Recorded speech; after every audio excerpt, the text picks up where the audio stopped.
एक बार की बात है, एक जंगल में किसान खेती किया करता था। एक दिन वो किसान कहता है, कल मैं खेत में कुछ बीज बिखेर दूंगा और बीज बिखेरने के बाद शहर का जो काम बचा हुआ है वो काम निपटा कर वापस आऊंगा। उसके बाद मैं सारी खेती देखूंगा। पहले शहर का काम जरूरी है। अब कल जाकर खेत में बीज बिखेर दूंगा। बीज बिखेरने के बाद जाऊंगा शहर का काम करने।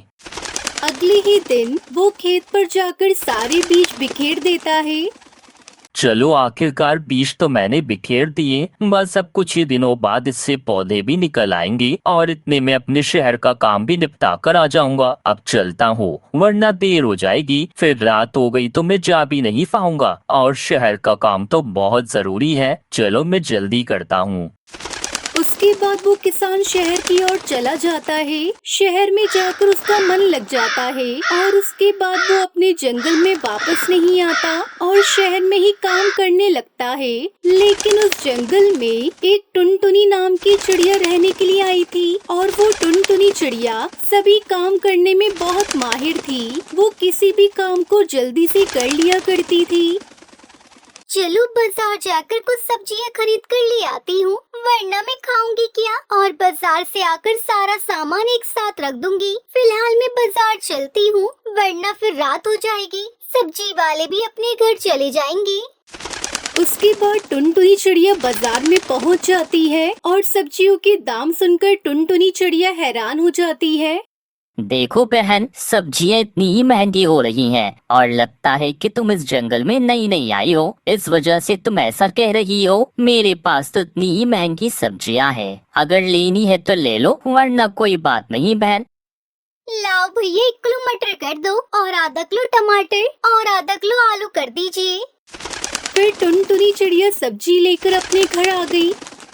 दुकानदारों ने तो हम सबको पागल समझ रखा है, बस इनको पैसा चाहिए और कुछ नहीं। अब मैं सोच रही हूँ क्यों ना मैं खुद ही खेती कर लूँ और इन सबसे सस्ती सब्जियाँ बेचूंगी। फिर सभी पक्षी मेरे पास आएंगे और जिस भी पक्षी के पास पैसे नहीं होंगे उनको तो मैं फ्री में सब्जी दे दूंगी। कल मैं अपनी पड़ोसन के पास जाऊंगी और उससे पूछूंगी कहीं खाली जमीन हो तो वो मुझे बता दे।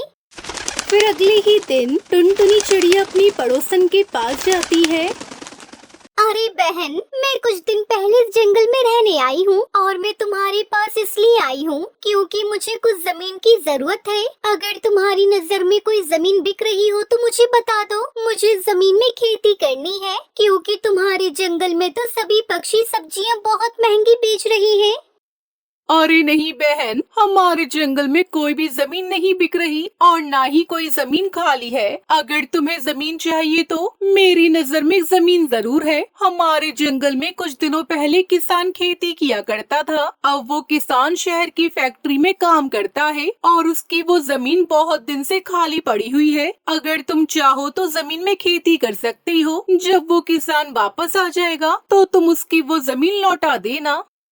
बहन, तुम्हारा बहुत बहुत धन्यवाद। तुमने मुझे इतना सब कुछ बताया। अगर कोई और होता तो मुझे इतना सब कुछ नहीं बताता। अब तो मैं कल सुबह से ही उस खेत में खेती करना चालू कर दूंगी और उसमें अच्छी अच्छी सब्जियां उगाऊंगी। अच्छा बबली बहन, अब मैं चलती हूँ, मुझे देर हो रही है। अगले दिन टुनटुनी चिड़िया खेत पर पहुंचती है, लेकिन उसको कुछ पौधे वहां लगे हुए मिलते हैं। टुनटुनी चिड़िया सोच में पड़ जाती है।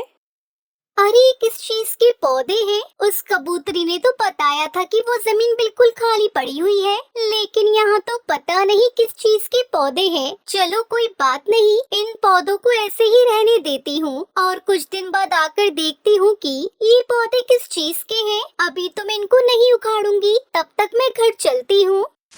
ये कहकर टुनटुनी चिड़िया वहां से चली जाती है और कुछ दिनों बाद खेत पर वापस आती है। चलो उन पौधों को देख कर आती हूँ। काफी दिन हो गए हैं, क्या पता अब वो पौधे बड़े हो गए हो। पता तो चल ही जाएगा कि वो किस चीज के पौधे हैं। उसके बाद टुनटुनी चिड़िया खेत पर आती है और वो पौधे मटर के थे।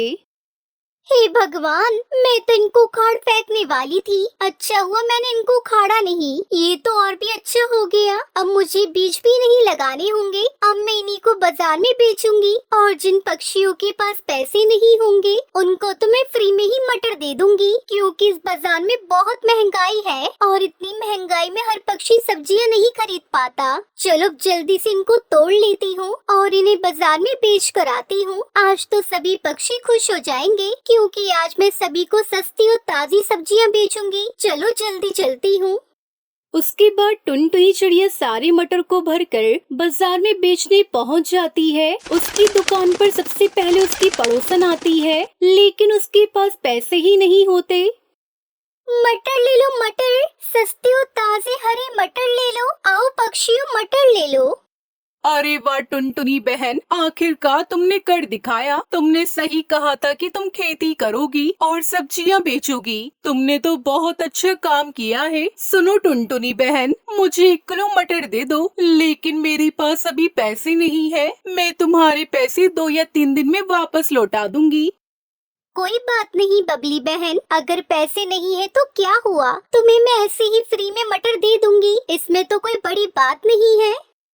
उसके बाद टुनटुनी चिड़िया उसको 1 किलो मटर दे देती है और बबली कबूतरी उन मटर को लेकर चली जाती है। जैसा टुनटुनी ने सोचा था बिल्कुल वैसा ही हो गया। अब टुनटुनी की दुकान पर बहुत दूर दूर से ग्राहक आने लगे। अब टुनटुनी की दुकान अच्छी चलने लगी थी और टुनटुनी चिड़िया खुशी खुशी अपनी मटर की खेती करने लगी थी।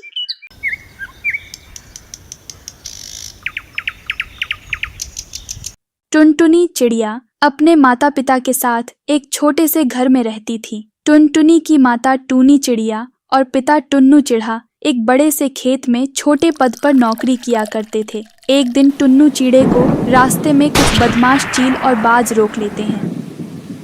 ए चिड़े, बात मान लो वरना तुम्हारे साथ ठीक नहीं होगा।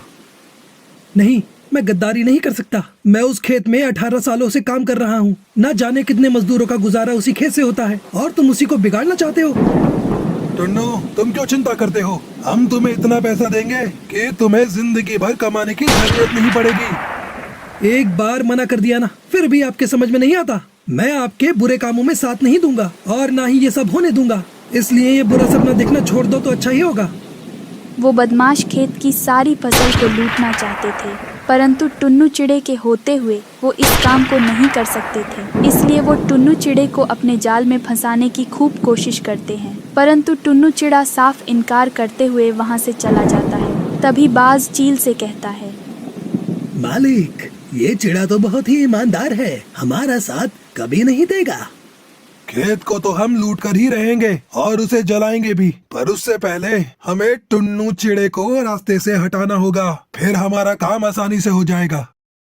फिर वो सभी बदमाश पक्षी टुन्नू चिड़े को मारने की योजना बनाते हैं। इधर टुन्नू घर जाकर अपनी पत्नी को सारी बातें बता देता है। तभी टूनी चिड़िया कहती है, टुन्नू जी, हम कल जाकर खेत के मालिक को सारी बातें बता देंगे, फिर वो बदमाश पकड़े जाएंगे। हाँ हाँ, क्यों नहीं। हम सबसे पहले मालिक जी से ही बात करेंगे और उन बदमाशों को पकड़वाएंगे।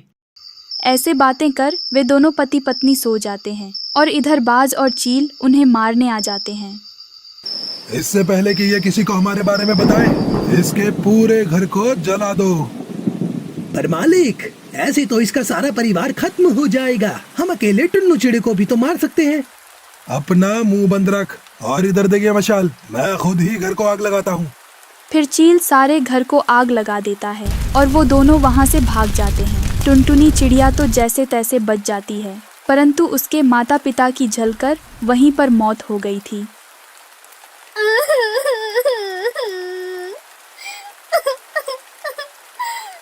मम्मी पापा, आप मुझे छोड़कर नहीं जा सकते। मैं आपके बिना कैसे रहूंगी? इस तरह से रोते रोते उस छोटी चिड़िया की रात वहीं पेड़ पर निकल जाती है। सुबह को एक पड़ोसन आंटी सुंदरी टुनटुनी को अपने घर ले जाती है। वो उसे भोजन खिलाती है। ऐसे ही कुछ दिन तो बीत जाते हैं। तभी सुंदरी का पति कड़कनाथ सेठ उससे कहता है, हम इस टुनटुनी को कब तक अपने घर में ऐसे ही रखेंगे? पहले से ही खर्चा क्या कम है, जो ऊपर से एक और बढ़ गया। देखो जी, जब तक इसका कोई रिश्तेदार या जान पहचान वाला नहीं आता तब तक हमें इस छोटी बच्ची को अपने घर में ही रखना होगा। मुझे नहीं लगता कोई आकर उसे अपने साथ ले जाएगा। ऐसी बला से तो सब दूर ही रहते हैं। फिर हम क्यों सहें? हमें भी इससे छुटकारा पाना ही होगा।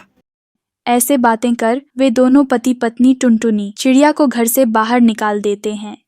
टुनटुनी चिड़िया, तुम कहीं भी जाओ पर हमारे घर लौटकर कभी मत आना।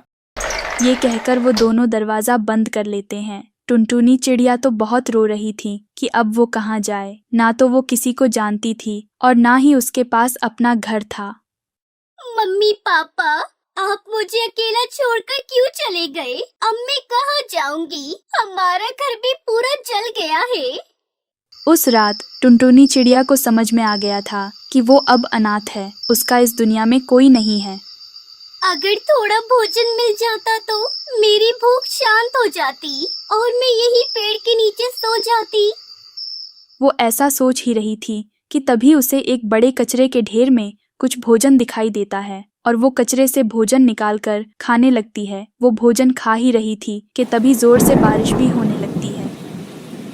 अरे बाप रे, भोजन तो बारिश में भीग रहा है। मुझे जल्दी ही बारिश से बचना होगा। बारिश तेज होने लगती है। ऐसे में टुनटुनी चिड़िया कहाँ जाती। वो रात भर वहीं एक पेड़ के नीचे बैठी रहती है, परंतु बारिश तो अभी भी रुकने का नाम नहीं ले रही थी। तभी वहीं दूसरे पेड़ पर बैठे दोनों दोस्त आपस में बातें कर रहे थे। बस ये बारिश बंद हो जाए, फिर खेत से सारी फसल चुरा लेंगे और उन्हें बेचकर अमीर पक्षी बन जाएंगे। हाँ मालिक जी, मैंने देखा है बहुत महंगी महंगी फसल है इस खेत में। तभी टुनटुनी चिड़िया उनकी सारी बातें सुन लेती है और उन दोनों का पीछा करती है। चलो चलो जल्दी से करो, जब तक कालू मालिक होश में आए तब तक फसल चुरा लो और फिर खेत को आग लगा दो। अरे बाप रे, ये चोर तो खेत की फसल चुराने आए हैं। मुझे जल्दी ही किसी को बताना होगा, वरना ये चोर सब लेकर भाग जाएंगे। ऐसे सोचकर टुनटुनी चिड़िया मालिक कालू कौवे के पास जाती है और उसे जगाने की लाख कोशिशें करती है। कालू भैया, अरे ओ कालू भैया, आंखें खोलिए और देखें, चोर चोरी कर रहे हैं। वो सारी फसल ले जा रहे हैं। इतने में कालू कौवे की आंख खुलती है और वो जोर से हड़बड़ाकर उठता है। अच्छा हुआ जो आप यहाँ आ गए। मैं अभी पुलिस को बुलाता हूँ और फिर वो दुष्ट चील और बाज को आकर पकड़ लेंगे। फिर कालू कौवा पुलिस को फोन कर देता और पुलिस वाले बड़ी होशियारी से वहां आकर चोरों को पकड़ लेते हैं। अरे बाप रे, ये कहाँ से आ गए? किसने बुलाया आपको? अरे बदमाश चोरों, तुम्हें क्या लगता था कि खेत को लूट कर भाग जाओगे? अब रहना आराम से जेल के अंदर। टुनटुनी, आज तुम्हारी बहादुरी के कारण ये चोर पकड़े गए और मेरा खेत जलने से बच गया। अब तुम्हें परेशान होने की कोई जरूरत नहीं है। तुम मेरे यहाँ पर काम कर सकती हो। उसके बाद टुनटुनी चिड़िया कालू कौवे के खेत में काम करने लगती है और खुशी खुशी अपनी जिंदगी बिताती है।